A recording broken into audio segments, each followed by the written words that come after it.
Have you ever stared at a screen, reading a generic email that says your role has been eliminated, and felt the ground beneath you simply vanish? 1 minute, you have a title, a routine, a future plotted out on a corporate ladder.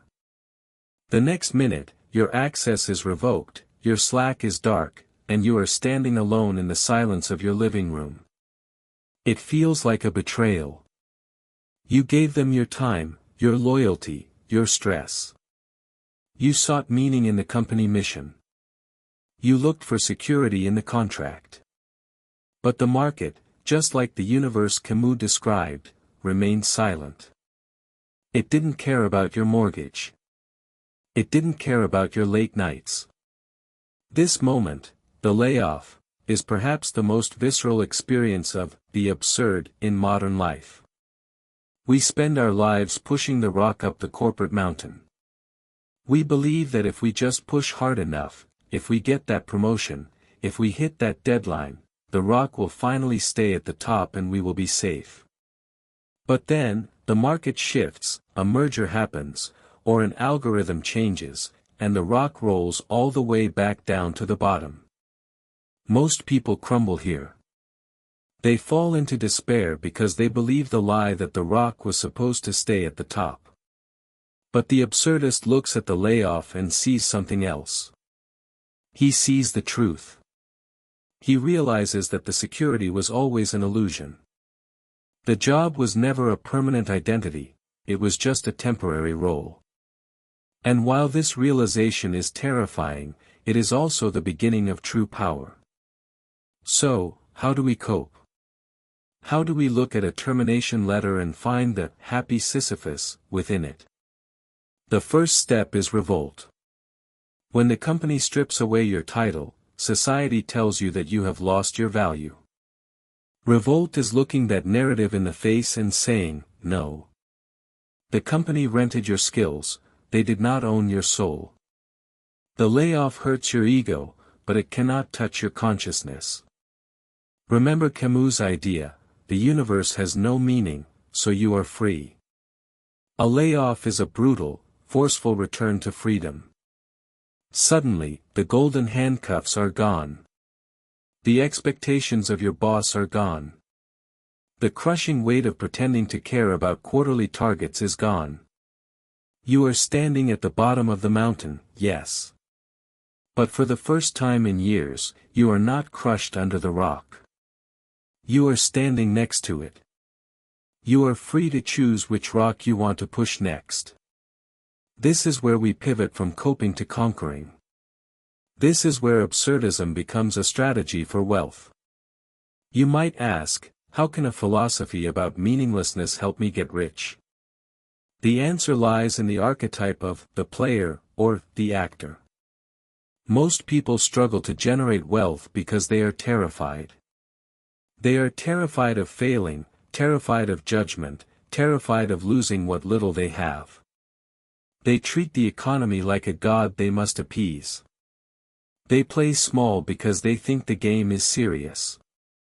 The absurdist knows the secret, the game is not serious. The market is just as absurd as everything else. Money is just paper we agreed has value. Business is just people making things up as they go. When you truly accept that everything ends, that you will die, that your legacy will fade, that failure has no cosmic consequence, you lose the fear of failure. And when you lose the fear of failure, you become dangerous in the marketplace. Think of the entrepreneur as the absurd conqueror. He launches the business not because he is guaranteed success, but because the act of building is how he lives intensely. He takes the risk that paralyzes others because he knows that safety is an illusion anyway. If he goes bankrupt, the rock rolls down. He walks down with a smile and starts over. He is unbreakable because he never anchored his worth to the result, he anchored it to the action. To get rich using absurdism, you must detach from the outcome and fall in love with the intensity of the process. Do not hoard money out of fear of the future, that is false hope. Generate wealth because it allows you to maximize your freedom in the now. Money buys you the time to stare at the ocean. Money buys you the resources to create art. Money amplifies the experience of being alive. Treat your career like a role in a play. When you are in the office or the Zoom call, play the role with passion. Be the best employee, the best leader, the best creator. But know, deep down, that it is just a character. If the play ends, you do not die. You just change costumes. This detachment makes you a better negotiator. It makes you a bolder investor. You are not grasping at the money with desperate, sweaty hands. You are playing with it. And money, like energy, flows to those who do not strangle it.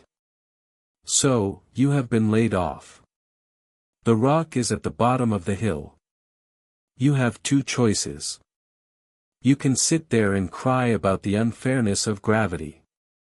You can look for a reason why this happened to you. Or, you can stand up, dust off your hands, and look at the mountain. You are free. The script they gave you is in the trash. You can now write your own. You can build a business, change careers, or reinvent your entire life, not because it is your destiny, but because it is your choice. The layoff didn't kill you. It woke you up. Push the rock again. But this time, push it because you want to. Push it with a smirk on your face, knowing that the struggle itself, the building, the creating, the earning, is where the life is. One must imagine the laid-off worker happy. Because for the first time, the rock belongs to him.